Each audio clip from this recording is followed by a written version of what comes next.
here, guys. Quite nice. Mika was chasing one of them near the jetty here, wounded us the other day. Just trying to hide it amongst everyone's feet.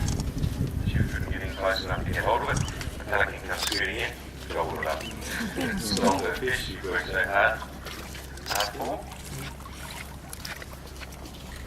Reckons just saying hello to her little sister, little Whistle.